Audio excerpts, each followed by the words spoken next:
Hi everyone, this is Karen Alanis. I am doing a quick video on how I organize my taxes. Just a disclaimer, this is not tax advice. This is just how I organize my taxes to make life a little bit easier. I purchased this file folder at Walmart for under $15. As you can see, it's broken down to January to December, has a few empty spots, and then starts again January to December. So there's about 25 to 30 slots.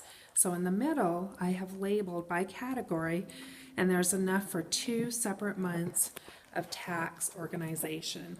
So for January, I've started with meals, and here I have my restaurant receipts, and on the receipts, I write who I've met with, the intent of the meeting, and I usually put my mileage so I don't forget. Next is mileage, and in my car I have a notebook or a notepad, and I keep track of my mileage. I add it up at the end of the month, I tear it out and stick it in this slot.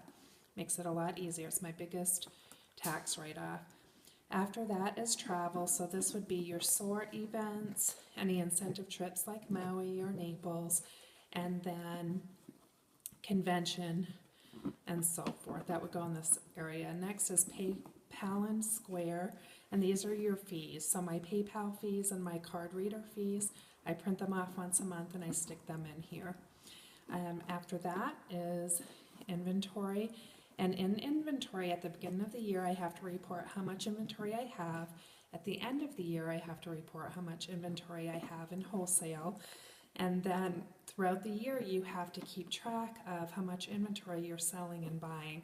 So any inventory purchases, whether it's from Origami Owl or if it's from another designer, I put in here. I have a subfolder that says inventory sold.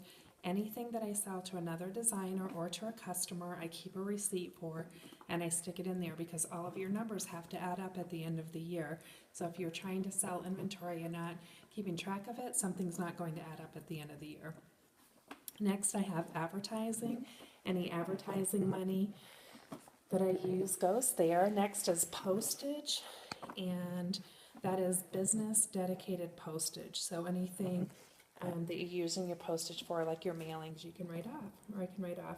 Next, I have my business expenses, and that is self-explanatory. Anything that is a purchase for my business goes in this area. It's my biggest part of my file.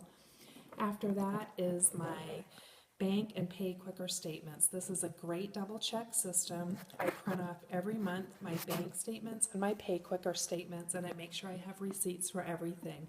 If I don't, I run those receipts down and I file them in the appropriate place. After that is my party printouts, and this is really important. Every single party I print out. As you know, Origami Owl keeps track of any commission that goes on your Pay Quicker card through your parties or through your team, but there's things that they cannot keep track of. So what I do is I print out each and every party, and on that printout I write either my commission has gone to Pay Quicker, so I don't have to add that in, or I put it's an inventory order. For instance, if I have a $300 commission, but I want to purchase maybe $250 worth of inventory, then I write on that piece of paper on that party printout how much of the purchase is my inventory, so that I know that I can use that as a tax write-off. Or if it's a wholesale order, meaning all the guests gave me cash and I'm just paying the wholesale amount, then I write on there how much commission I've kept in cash, because you have to report that at the end of the year.